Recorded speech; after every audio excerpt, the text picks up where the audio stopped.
Hi guys, hope that you are doing well.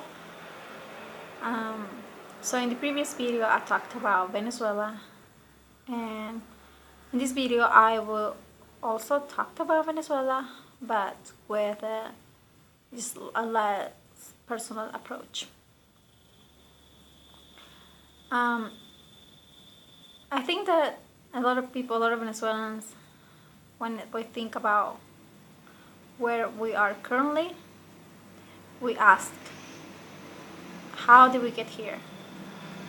And like how a place, a country that used used to be one of the places that a lot of people wanted to go to and probably live there and establishing a family there, is now a place where a lot of people are trying and fleeing from. So, like how, like after and before, that we were conceived, like in the area in South America, Venezuelans were like, oh, cool, very cool. To be in Venezuela was cool.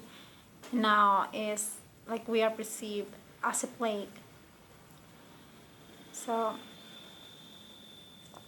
I think it started to decay like in a really fast pace since 2013 until now, right? And I think,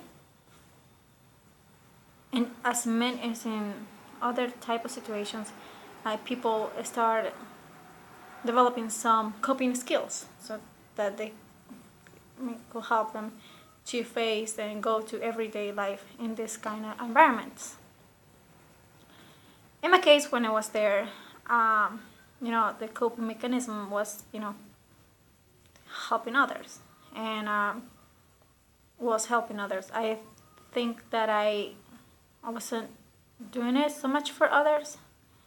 I think that helped me more than actually help others.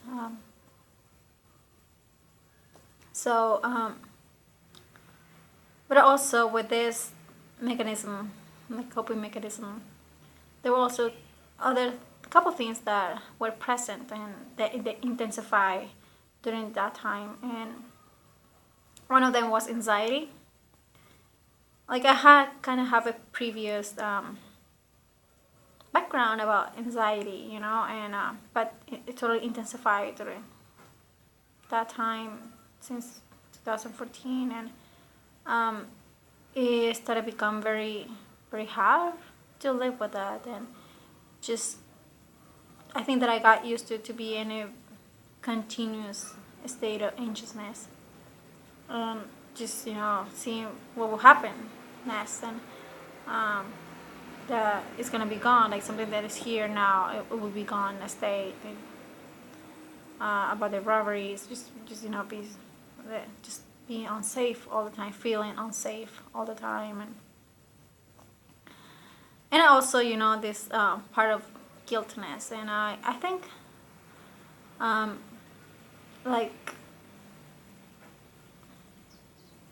I kind of have a previous thing of that before, but it totally intensified during this time, and so for example, like I at some point it was a privilege having butter for your arepa.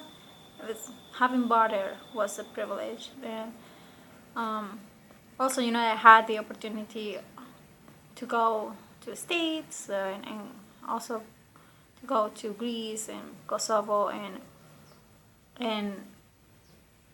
I was it was a privilege, but I didn't enjoy it as it should, because in my mind I was like feeling guilty for having those opportunities. Like I started making like making like the prices, like how much they would cost, and how that could do wonders in my country, with other things, and I just felt guilty for having those opportunities. And with food also, like I was not able to enjoy food because my mind was like, there's a lot of people that are not eating, and this, I started carrying around a container with like that I can put like the rest of the food if I don't want to eat it anymore. And I grew up in an environment that we didn't have a lot of food, so I was always conscious about this, but this took another different phase, different.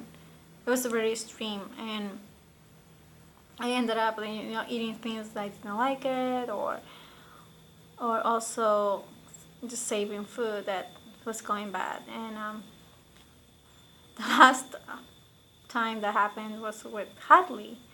I bought a hamburger in Guayaquil, but I was not able to eat it, and so I saved it. And when I was going to eat it in DC, Hadley, she noticed it, and she made me throw the hamburger away. And I had a hard time, just like I was like, I did it because she was there, but also later on I thought she's right. It could have made me sick, but those kind of things doesn't resonate much when you are in a different state. Like you feel like you should. When everything happened with Guaido, when all the situation started happening in Venezuela, and I already told you that I started sinking in this kind of depressing place, and I told you that I just had this in mind, like oh, this is, well, is this helping anybody?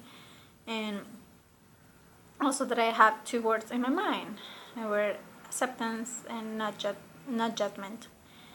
And it came to my Mother Teresa came to mind, and I just thought about her, and I just asked like how she managed to be around pain, about suffering, about so much poverty, and still have this attitude of there's something, and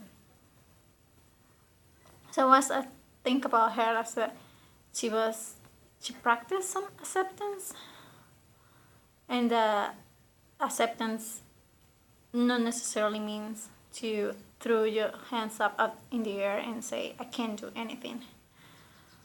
But I also thought that for her to be at that place, to get to that place, she needed maybe not being judging so much what was going on and what is happening and whose fault is this, and so it was very interesting to see that. And also like for her to be able to do that, she kind of had to move to a place of compassion and love. And so I started thinking about that. And also I came up, I think, with guiltiness and anxiety. And well, anxiety has been gone for the most part here, but it's still the guiltiness, so I start thinking like how this is gonna help. Like feeling bad about eating something is not gonna help. It's not helping me, and actually it's the opposite. It's making me less effective. And so I started thinking about that, and these places of compassion and love, and I know there are a lot of people that are fighting back, the government fighting the situation, the whole thing, with a different approach. They have the approach, and which at some point was my approach too. But I don't think that it's my call to be in that place anymore. And I'm not saying that it's good or bad the way they do it. No, I don't think so. I think that they do it because they feel this is the way, and it's just like it's not my approach anymore. That is it. And there is also, I noticed that about the social media and how just people putting things on social media that are not true, and actually, even if they are coming from people that are against the government, they still are doing some harm because they are posting things that are not true, things that are confusing things. So instead of doing something good, actually it's harming more, causing more harm. So that's about it. And I think a good, in the midst of everything, only good thing is that I can see that Venezuela has been the wake up call for other countries in the area. Like I see Brazil, Ecuador, Argentina were lining up with this philosophy of